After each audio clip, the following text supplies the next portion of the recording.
Hey guys, what's going on? I think we're live. A few minutes early. I'm trying to figure out how to get the Christmas tree into this shot. Let's see. Can you see it? There you go.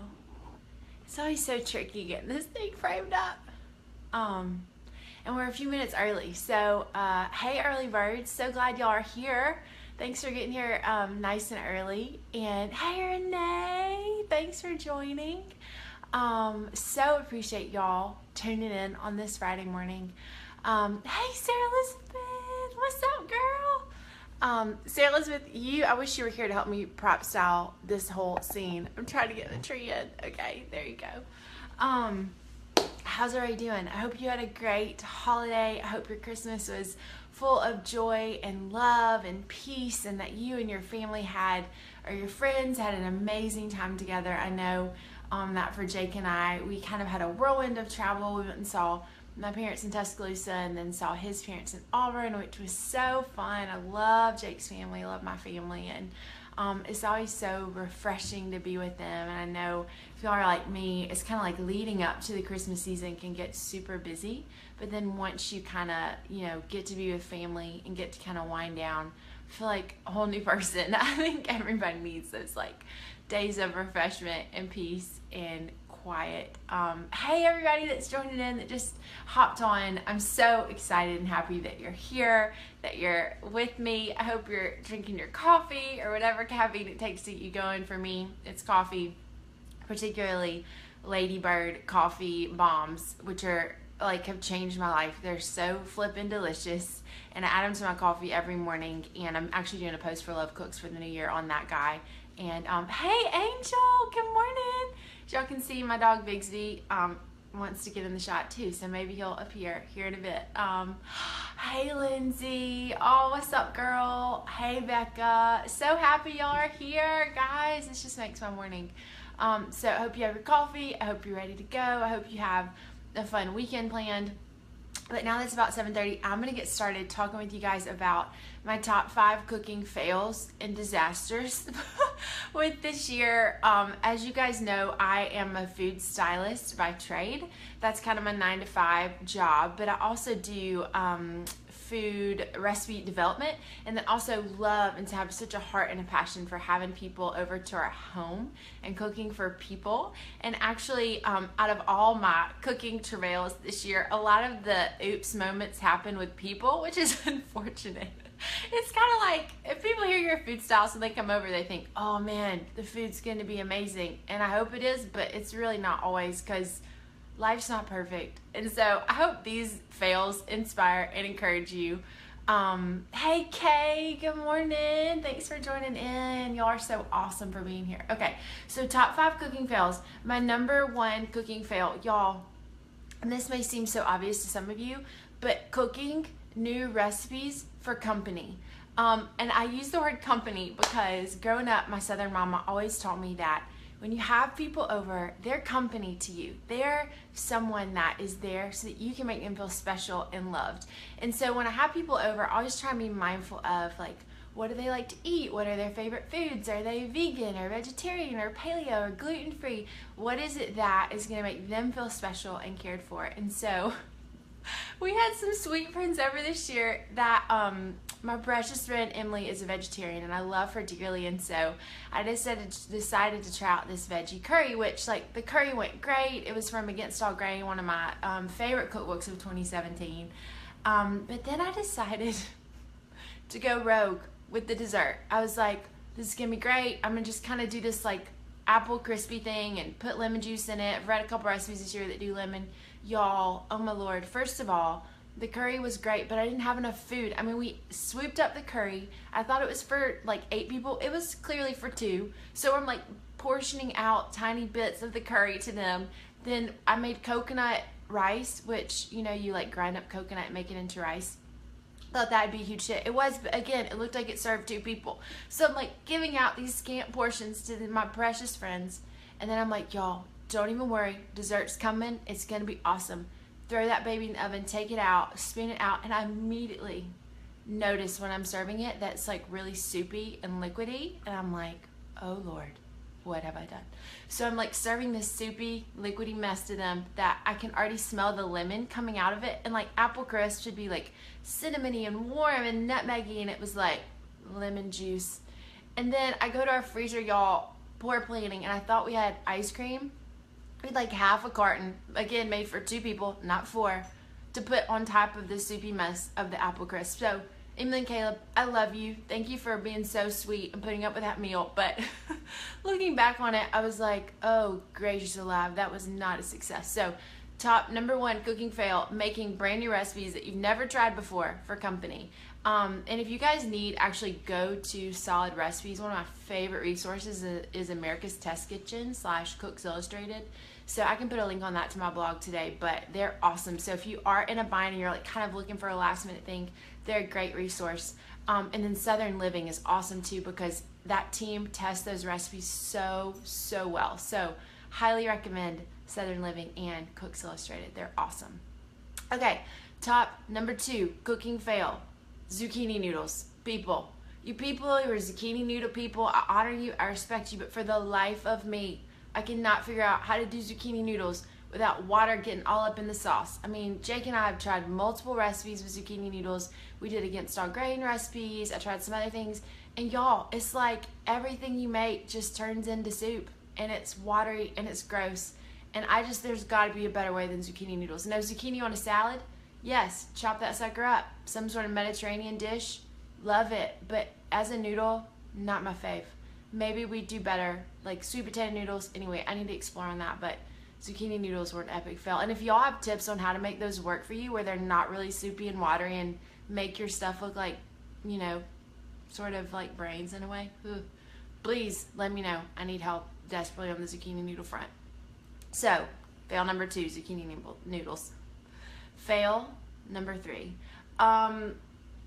Okay, for you people who bake, you are probably excellent at this and you have no problems.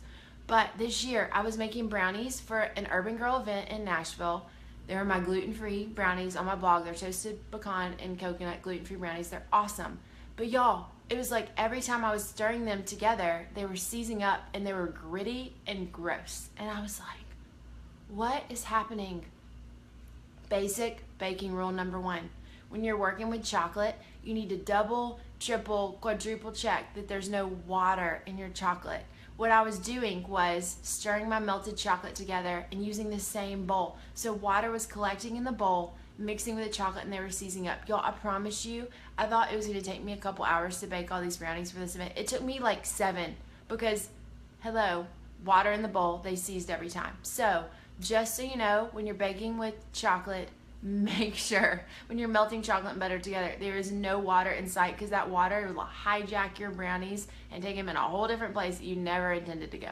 And also can kind of ruin your day. I was like cussing, it was horrible. So don't water with melted chocolate, keep them away. They're distant cousins. Okay, 4th cooking fail, flax eggs. Again, you vegan, vegetarian people, I love you. Can you show me how to do a flax egg? Because this year, my sweet husband did this 21-day cleanse where he was like trying to sort of take everything out of his diet that could be causing him some like stomach stuff. And flax eggs were in all the recipes. I'm talking pancakes, breads, well, use the term bread loosely in a purification time. Everything had a flax egg. And y'all, every time, I mean, nothing was binding together. It was like I was making glue. One time we made these coconut flour pancakes that I put a flax egg in, and it literally looked like dog food. It was horrible. It was bad. So Mallory, if you're here, I'm sure you know how to do this very well, but I tried multiple methods to make flax eggs work, and I was just like, for the love, can I use a real egg? This was a struggle. So number 4, flax eggs, not so successful. And number 5, epic fail in cooking this year was lack of cooking spray. Now, I know some people, you don't love cooking spray. It's got all kinds of weird stuff in it, and I respect that. And there are great cooking sprays you can use. They're like olive oil. There's avocado oil that are awesome. I've all used. But I was on a shoot this year, and it was a holiday baking shoot, and I was making Vivian Howard, who I'm a huge fan of. She's on Mind of a Chef. She's gorgeous. She's from, like, I think South Carolina. She makes these amazing Southern recipes, and I was making her pecan pie for a shoot. I was so excited. Like, take my baking pan out. You know what's about to happen. Put this beautiful pie crust in, the filling, bake, take to the chute the next day, begin to slice. It's like brick. It's like I cannot hack my way into this pie. It is plastered, cemented to the baking pan. And I'm thinking through, I'm like, what on earth happened? Like, this should be the epic pie of the chute. This should be the most beautiful. And it's like a brick in my hands. Literally, y'all, almost cut my fingers off. I was like hacking, trying to get into that thing, jamming the knife in. It was a disaster. Lauren Marion can tell you, she was with me on that shoot, and she was a huge encouragement, but it was like, ooh, not happening. So whenever you make pie, people, for the love, please spray your glass pie pan with cooking spray. A lot of it, or butter, some sort of something, so that your crust won't stick, because that was a hearty pie. Like, there were ground pecans in the crust, and it was not coming out. Luckily, sweet Kyle Dreyer, who I was shooting with, literally photoshopped the crust in. He was like, bless you, Callie, you're getting a little extreme over there. It's not that big of a deal. We'll see what we can do. So that was a bit of a disaster, that pie with no cooking spray. Okay, so top 5 cooking fails. Number 1, making recipes for company when they come over for the first time. People, please make your recipes ahead just to make sure they work, or you'll end up like me, and you'll end up cooking for 4 with a recipe that makes cooking for 2, no ice cream in your fridge, and a horrible, lemony, weird apple crisp situation that I don't know what I was thinking. So, you know, make sure you test your recipes before you make them for people coming over. It makes your life a lot less stressful. Number 2 fail, zucchini noodles, for the love. I cannot get those things to work. Every time I use them, my stuff ends up watery and like soup, and I know that's not the intention. So if you have tips, please share. Number 3, cooking fail was, let me look at my list. Water and chocolate. When you're making brownies, when you're melting chocolate to dip things in it, keep the water far away, because if you bring them together, your brownies are going to seize. It's going to take you way longer to cook than you thought, and you're going to be cussing at the bowl because it's not happening. So keep the water away from the chocolate. Number 4, flax eggs. My effort at flax eggs this year was very disastrous, and happened at times where I really wanted to make something good for my husband, who's going through a cleanse, and all of it looked a lot like dog food. So if you have flax egg tips to help them bind your things, your baking goods, whatever you're making, please let me know. But otherwise, in the Blunt household, it was a complete fail. And then number 5, fail of the year, was, oh my gosh, lack of cooking spray. So when you're making a pie, please, please spray that daddy real good, butter it real well, so that you're making a pecan pie, it will actually come out, and you can actually be a professional and serve your pie for a photo shoot or whatever you're doing. Okay, so I always feel like people want to hear the bad news first. So that was the bad news. That was the fails. But hope springing forth. There were 5 triumphs in my kitchen this year, with shoots, with recipe testing, that were so great and totally like saved my skin. So I want to share this with you because I really want, I hope this will help you in some way. Thanks for joining Whit and Rachel and Mark. Hey guys. Hey April and Alexander. Y'all are so awesome. Hey Mal. Okay, so top number 1 successful cooking triumph this year. I'm going to show you. Coconut flour. Now, I know you've probably seen coconut flour at the store. Maybe some of you have never cooked with coconut flour before. I highly, highly, highly recommend it. Shout out to Mallory, who really inspired me with a lot of coconut flour recipes this year. But y'all, you can do so much stuff with this stuff outside of just making like coconut flour muffins. I've used this stuff in smoothies. Like when I make smoothies in the morning, I put a big hunk of it in my smoothie, and it makes it taste really kind of rich and coconutty.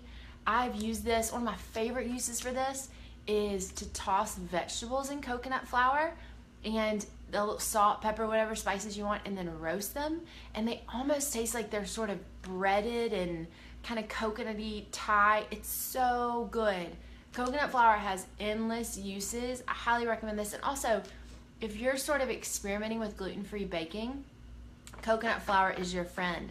One tip I would say with it is make sure when you're using coconut flour, you measure it really precisely, because if you don't, recipes can get off. So like, you know, do the whole thing where you scoop it into a cup, you level it with a knife. I need some more coffee. and then use it for your recipes. So I highly recommend coconut flour. And y'all, I got this at Bargain Hunt. I don't know if y'all ever go to Bargain Hunt, but you can get great prices on coconut flour at places like Bargain Hunt and even TJ Maxx. It's relatively fresh. So if you're not wanting to go the Whole Foods route and spend a ton of money, that's no problem. You can get it on Amazon. You can go to Bargain Hunt, you can go to TJ and find some awesome coconut flour. Okay, so this is one of my top 5 successes. Number 2 is Kerrygold butter. I adore Kerrygold brand butter. And this year, I kind of had a dream come true moment. Just between you guys and me, I've always dreamed of working with the Food Network, and I got to work with a production company this year called Red Arrow that's based out of Knoxville that does commercials for the Food Network. And Cleo McKenna, who is my hero, she's so precious. She's an Irish baking superstar. More than that, she has like stores all over Ireland. She has her own brand of jams and jellies. She's absolutely so kind, y'all. Wish you could have been on this shoot with me. And I made Kerrygold rosemary shortbread cookies. And so for the shoot, I had to use all Kerrygold butter. And before I did that shoot, I was sort of like, butter's butter. It's kind of all one and the same. I mean, is there really a difference? There is such a difference. And if you're baking a recipe that requires like, you know, a shortbread cookie where it's kind of just butter and sugar, go Kerrygold. If you're doing, you know, Kerrygold butter for a finishing on something, you're roasting vegetables in butter, it's kind of one of your key ingredients, do it. Even the color of this butter is dramatically different than normal butter. So I highly recommend Kerrygold butter. It's number 1. It's like bright yellow. You can find it at grocery stores all over. I think they even have it at Target now. It's grass-fed butter, and it totally makes a difference in the taste of your recipes. I highly recommend it. Okay, so cooking success number 2, Kerrygold butter. Cooking success number 3, vegetable bowls. Now, I don't know if y'all are like me, but I'm always kind of looking for something to serve for lunch that's quick and easy and healthy. And when you work from home like Jake and I do, oftentimes you're kind of at a loss. You're like, I don't really want to spend money going out, but I need something to do. Veggie bowls are our answer to that. So veggie bowls are so simple. All we do is at the beginning of the week, we buy a big thing of greens, like mixed salad greens. I roast some potatoes up in the oven with olive oil, salt, pepper, whatever spices you want. I make a big batch of quinoa on Sunday, and then we throw it all together. And then whatever fresh vegetables we have in the fridge, whether it's like tomatoes or bell peppers or onions or, you know, broccoli, or we love carrots, anything like that, you can just throw it together for your weekday lunch. And it's so good. So you just got salad greens, quinoa, roasted sweet potatoes that have all been done ahead of time. Top it with whatever veggies you want, maybe some nuts for some crunch or extra protein. Maybe you want some ham or turkey. And then throw some dressing on there. We make like a really easy Thai dressing with like peanut butter, fish sauce, lime juice, a little bit of rice vinegar, honey, whisk it all together. Voila. It's awesome. So good. So number 3 success, keeping it going, keeping the veggies in the diet with veggie bowls. Okay, and speaking of veggies, my success triumph number 4 favorite product is, drumroll, frozen peas. Now, for those of you who are movie fans like myself, you may kind of be used to frozen peas as like a black eye treatment, which is fair. And if you get a black eye, please use frozen peas because it'll make your eye feel better. But in our household, luckily, there's not been many black eyes, so that's positive. But these are so good. And actually, what I learned about frozen vegetables recently was that frozen vegetables actually are fresher sometimes than the vegetables you get at the market, because specifically with peas and sweet peas, those guys are picked, and then like within even a couple hours they start to lose their flavor and they can become kind of starchy and like flavorless, if y'all have ever had that happen to you. So I recommend frozen peas. One of my favorite things to do with frozen peas is to take a shallot, saute it in some butter till it like gets nice and golden brown, add in your frozen peas, a little bit of chicken stock, and then put your lid on your pan and let it simmer for like 5 minutes. Oh, brilliant. Add some salt and pepper. They're so good and they're so simple. And that is another America's Test Kitchen recipe that I love. Actually, and then you can add fresh herbs to them. I mean, that process is so easy, and just whatever speaks to your heart on that for your peas, whatever you want to flavor it with is perfect. So peas are easy. You can add all kinds of fun stuff to them. Okay, so that's number 4. And then my number 5 recipe success cooking for the year is, drumroll, homemade broth. So bone broth is really popular these days. There's a lot of people doing the bone broth thing. It's so healthy. It's got collagen and all kinds of healthy stuff for your skin and your body. And I've started making mine at home. And all I do, y'all, is if I'm roasting a chicken, like during the week, either for recipe development or for friends, I save the chicken carcass. And also, this is key, y'all. Hey, Nat. Hey, Kristen. Hey, Whit. Oh, thanks for joining.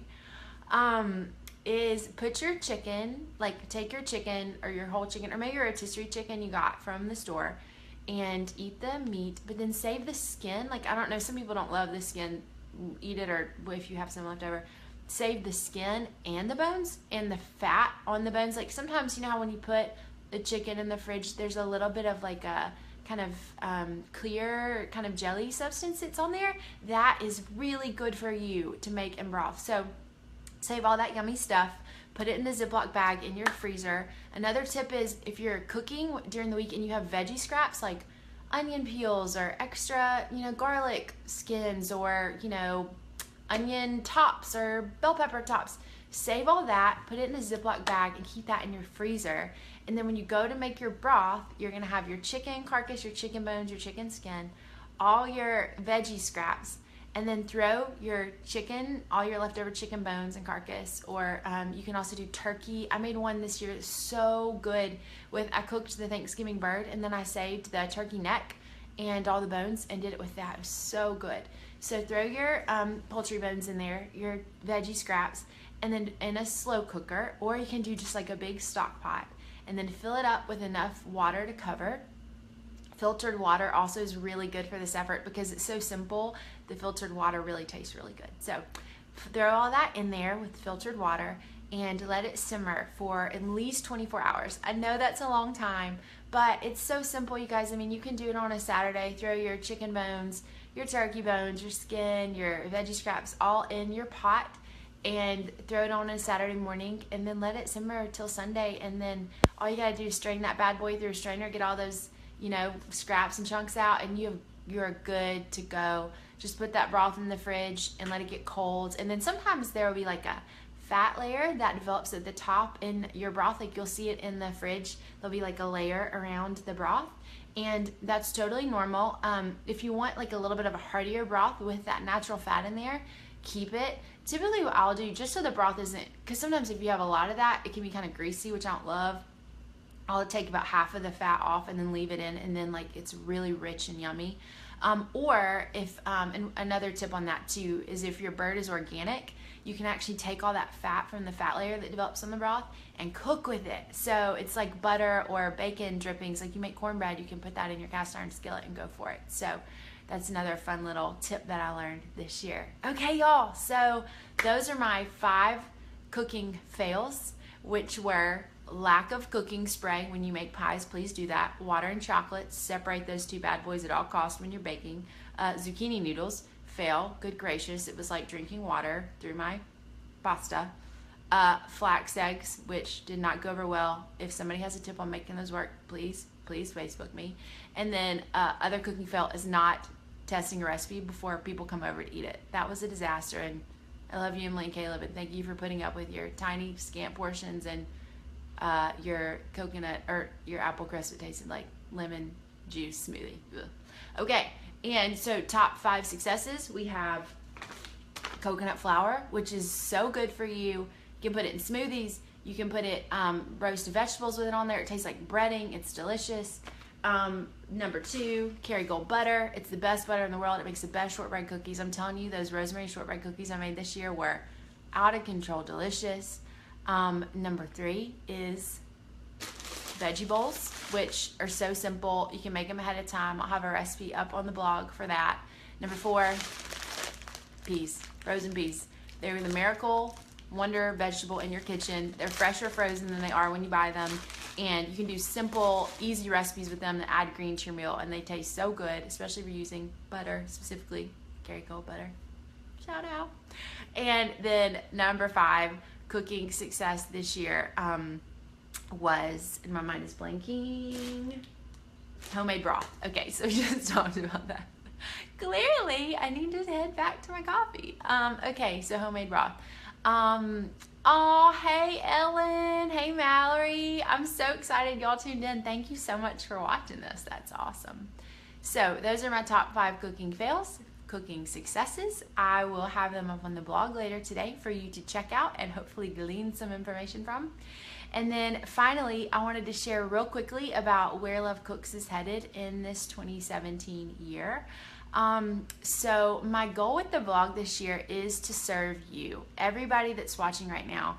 I really want to make this year about making an impact and helping people. And so I really want Love Cooks to be about loving you guys well. So here's where you can join in the party. I would love to know what you need to know for your daily life with food. I mean, what is it that would help you? Is it you need an easy weeknight dinner recipe?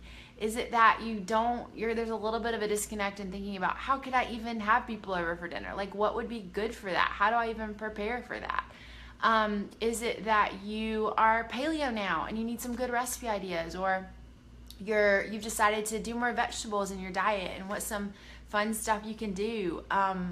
What are some ways you can have more fun in the kitchen and enjoy it? Because if you know me, you know that cooking's not perfect, life's not perfect, but let's have a good time while we're doing it. So that's really what Love Cooks is about, is like loving the time you get to spend in the kitchen and loving people well with food. So I would just love to know what you want to know, and it would really bless my heart, you guys, if I could help you, because that's really why I started the blog. It's the intention behind how I try and live my life. And so it would mean a lot to me if you would just kind of share what you want to see, and we'll do our best to make that happen.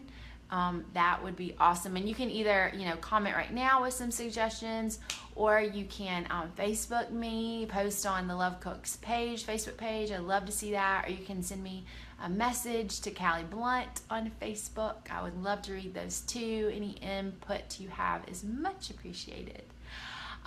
Okay, you guys, well, I thank you again so much for joining me. Thank you for giving time on your Friday morning to hang with me. I'm so honored, and I just so appreciate it. I hope you guys have an amazing weekend, and just, signing off from my kitchen to yours. Much love, you guys. Happy weekend.